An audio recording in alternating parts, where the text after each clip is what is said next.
Yo, what is up guys, Ghost here, welcome back to Stormgate Central. So today we have our first look at the editor for Stormgate. So Frostgiant recently held a presentation at this year's GDC, so that's the Game Developers Conference, where devs generally showcase some tech related stuff for their games. At this time, Frostgiant showed off just what exactly their map editing tool is capable of, something that is actually incredibly important for, the creativity of the game and the community.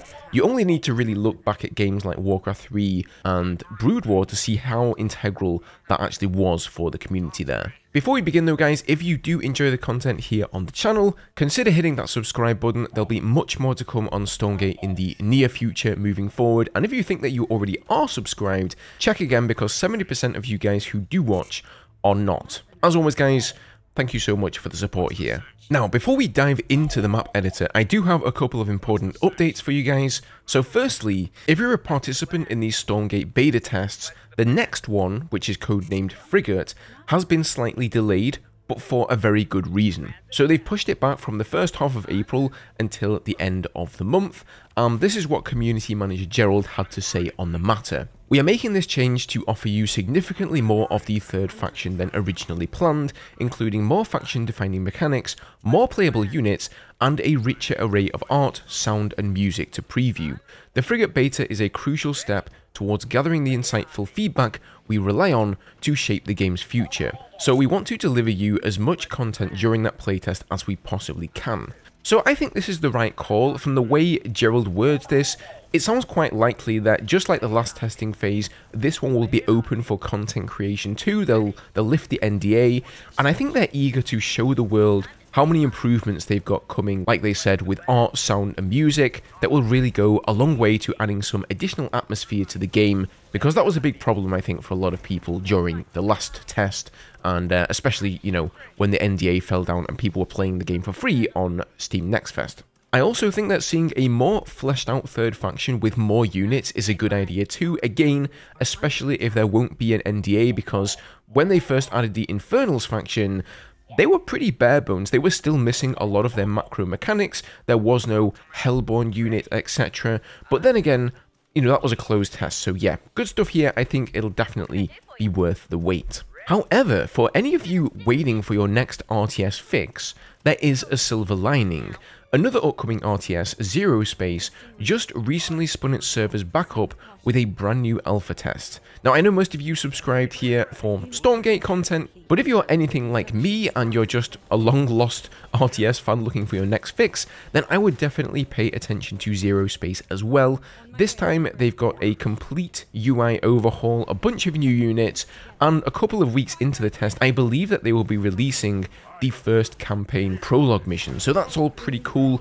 Furthermore, they have actually extended the length of this particular alpha testing phase, and it'll now run from March 22nd all the way up until April 22nd for an entire month, most likely right up until when Stormgate kicks back into action again. It's actually kind of nice how they're scheduling their testing phases so that there isn't really any overlap. It's keeping us RTS fans nice and satisfied, and I'm sure that Frostgiant and Starlance Games, who are making ZeroSpace, are sort of almost working with one another here to make sure that, one of the game is up while the other isn't. They're not competing for players in the same space. Of course, when both games are fully released, that is going to be the case, but up until then, I think this is a really nice way to do things. Now, I believe you can still back that game to get access to the alpha, and it is a lot of fun. You'll probably see a video here and there on the channel covering it, and by all means, let me know if that's something that you want to see more of here.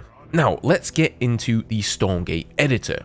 So the first really cool thing about this is that you can just hit F12 seemingly anywhere whilst playing a game, and it'll load you straight into the editor, which is obviously fantastic for getting people who maybe haven't ever done this sort of thing to have a go. In past games like StarCraft 2 and etc., the editor was a totally separate program hidden in the game folder, so if you didn't know about that, you probably never even try it out. Now, I'm going to be honest with you guys, I've never really used an editor since the days of Brood War, so I can't directly compare and say, okay, this feature wasn't in Star 2 and it's new to Stormgate, but as somebody who isn't versed in modding or map making at all, it's obvious that they've set this up for people like me who don't have a clue. So most of the tools work like paintbrushes. You can just paint in cliffs, grass, sand, etc. And a really nice feature is that you can turn on symmetry so that whatever you do on one side of the map is mirrored on the other.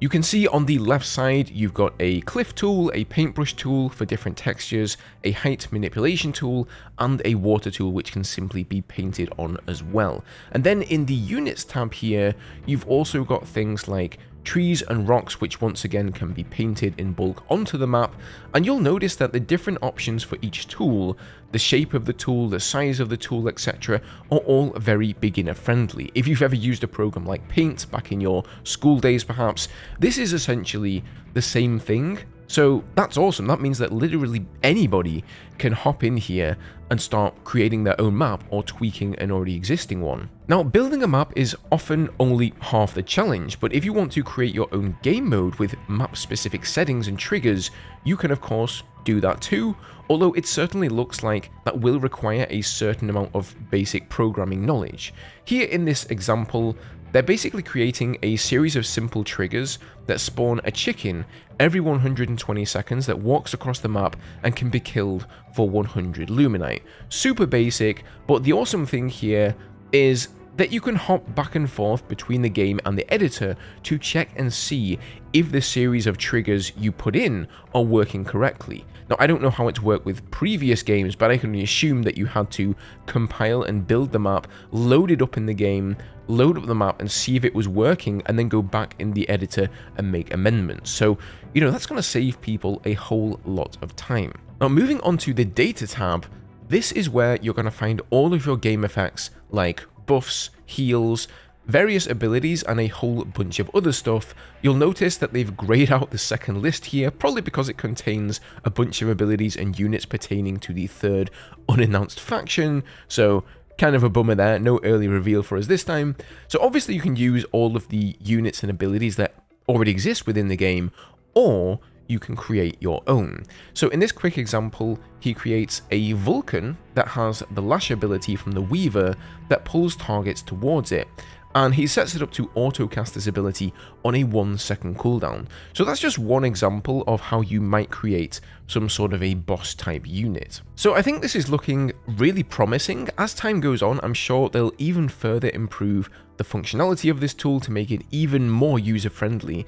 But as somebody who's never messed around with mods or map making or any of that stuff, just looking at this tool, it already makes me want to dive in and have a go because it's just so easy to access and so easy to get into. I also can't help but imagine what sort of tile sets we're going to see for Stormgate. At the moment, we've only really seen the very basic sort of cookie cutter, trees, grass, sand, dirt, rocks, pretty much what you expect from almost every RTS game, but we haven't seen any interesting biomes like snow or some sort of dystopian city like the sort of thing that you saw in StarCraft 2. I'd also love to see if we get to go to the infernal world at some point. Maybe that's going to be a very interesting biome or a tile set there for map making, and I think it's also going to do a lot to change the overall aesthetic of the game. So guys, let me know your thoughts below. I would love to know what you think about this. Leave a like if you enjoyed the video, and check out this one for some new speculation on just who the third faction could be.